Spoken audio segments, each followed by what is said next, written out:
A son of man called me yesterday and asked me this particular question. He said, and he quote, he said, Isaiah, why are you always against Christianity and the way they do things?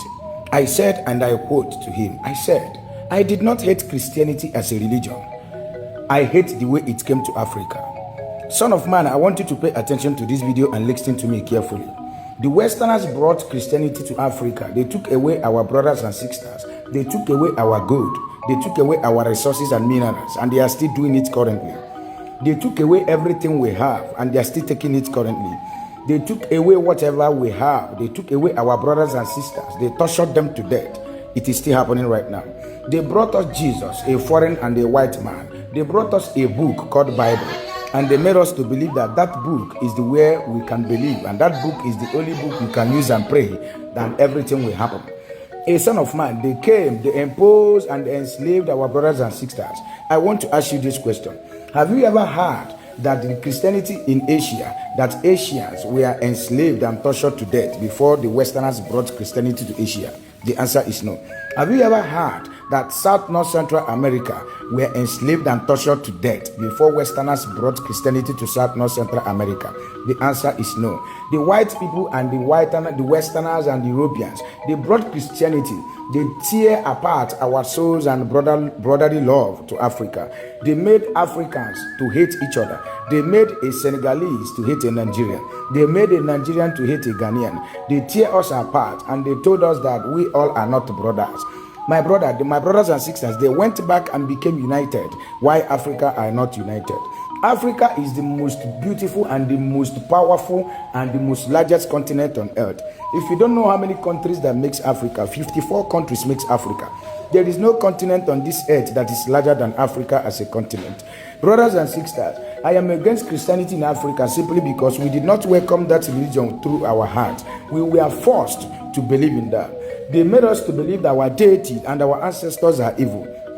They brought Bible to me and told me to believe everything in Bible. And after I read that Bible, and when I was reading that Bible, I nearly became confused, because the worst thing that can happen to a mankind on earth is Bible. That book is called storybook. Anybody that is believing that book, I see that person is not normal on his senses, because that book will take you front and take you back and keep you middle and keep you at the right. That the same Bible tells us all the stories that never existed. Why my forefathers and my father did not tell me any story that did not exist? That the same Bible told you that Samson killed a lion with his bare hands.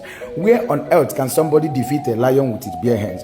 That the same Bible tells you that, in fact, many stories that I cannot be telling you. But I want you to know that United Africa is possible. United Africa is possible. You and I can make it to happen. You and I, if we can tell ourselves the truth and go back to the ways of our forefathers, the ways of our culture and tradition. I am not, in fact, instead of me to preach you to go back to your tribe, I will impose tradition on you, because they impose Christianity on you. Son of man, I am not against Christianity. I am really against the way they brought that Christianity to Africa. Look at what is happening to Nigeria right now as a country. There is no one voice in Nigeria. Immediately you want to push an action. A Muslim will dress back. A Christianity will dress back. A traditional believer will dress back. A Guardian will dress back. No unity. No one heart, no one love, no one strength, no one voice. This is the way the Westerners want it. And they went back and they became united.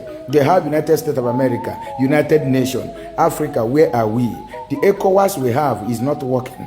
African cannot travel to African man or cannot travel to his own fellow brother country to relax. They made us to believe that everything in Africa is evil. Brothers and sisters, the worst thing that can happen to a mankind is somebody reading Bible. I read that book, I nearly got confused. If not for my forefathers and my ancestors, I nearly got lost. Because when I was reading that book, I saw that book was very confusing. The book will say one today, tomorrow it will say two. Today, China is the country that is producing that Bible. Son of man, I want you to know that you are blessed as an African. You are blessed as an African. You daughter and son of Africa, you are blessed. I don't want you to sell your dignity. Go back and know what you need to do to be great again. Look at our politicians. They are manipulating them. Our politicians cannot come out and say what is real. Look at everything that is happening in Africa. When are we going to conquer? When are we going to say? When are we going to speak? When are we going to reject the Westerners and tell them to go? When we need you people will come. How do we do that? Without unity. How do we chase them away? Without unity. Look at Burkina Faso. Look at the president of Burkina Faso, Ibrahim Traoré. Do you see what is happening in Burkina Faso? He stood up and said, no, enough is enough. Now, France as a country is jumping around. That is called one voice and unity. Africa, let's wake up. That book called the Bible is the most dangerous book that a mankind can be reading in Africa. Immediately you start reading that book, the same book will tell you that a Christian and a Guardian worshipper is not the same thing. The same book will tell you, give Caesar what belongs to Caesar, give God what belongs to God. The same book brought you a white man for you to believe that a white man died on the cross for you, which is Jesus. How can a white man die for a black man? Why they have races in the whole world? How can you believe that a white man came and died for you on the cross? Which cross? Which state? Which country? Which year did it happen? All these are fallacies. Instead of me to believe in Christianity, it's better in fact, I don't know how to put it. Africa, let's wake up. They tear us apart. They destroy many things in our continent, Africa. Africa is blessed. There is no country on earth that is surviving without Africa. Both Asia, Europe, South, North, Central America. There is no continent on earth that is surviving without Africa. The minerals are there. Mineral resources are there. Gold and diamond receivers are there. New Africa is possible. If you believe, I want you to say that New Africa is possible. It must come. It must come. Share this video.